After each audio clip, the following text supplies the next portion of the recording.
Hi Prep families, it's Mrs. Cardwell. I just wanted to introduce you to our BJU Trove account. So take a look at the video following this to be able to learn how to access your student accounts, recognize what is in your Trove accounts, and be able to access the different materials that are within there. You'll see that there are textbooks that are going to be assigned to your specific student, as well as there might be content that is assigned digitally.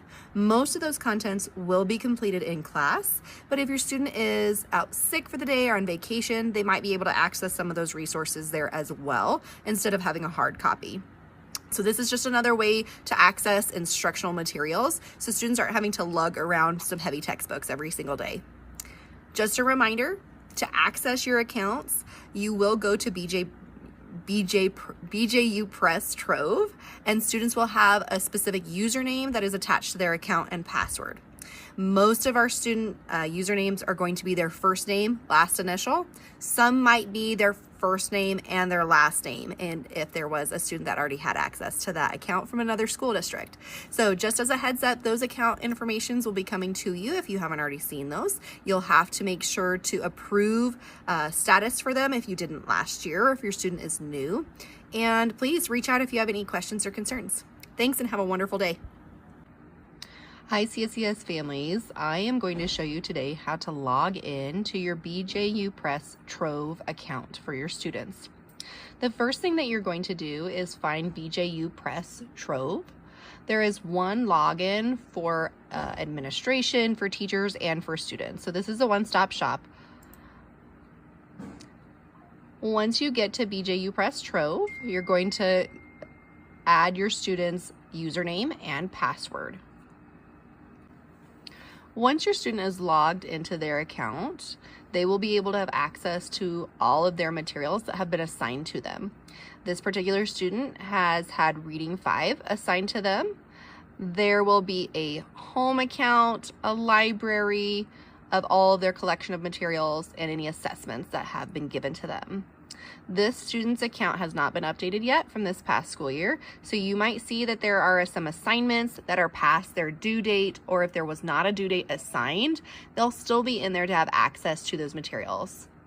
You can filter any of your materials using the categories button, subjects, or of course that last category, and simply click apply to those. When you're ready to go review your assessments, click on that tab and you can start those assessments. It will give you the amount of questions that's there, the approximate time that it might take you, or the amount of time your student took on that assessment if it allows you to retake it multiple times. Each staff member individually assigns those, so there might be a time limit on them, or there might be a certain amount of opportunities that student might be able to access those. It'll also show you the assigned date that those were given. As I said, this student's account has not been updated yet, so these materials are showing up from this past school year. At the top, you can see if there are any missing assignments, past the due date, right? Submitted assignments, and what has been graded within Trove.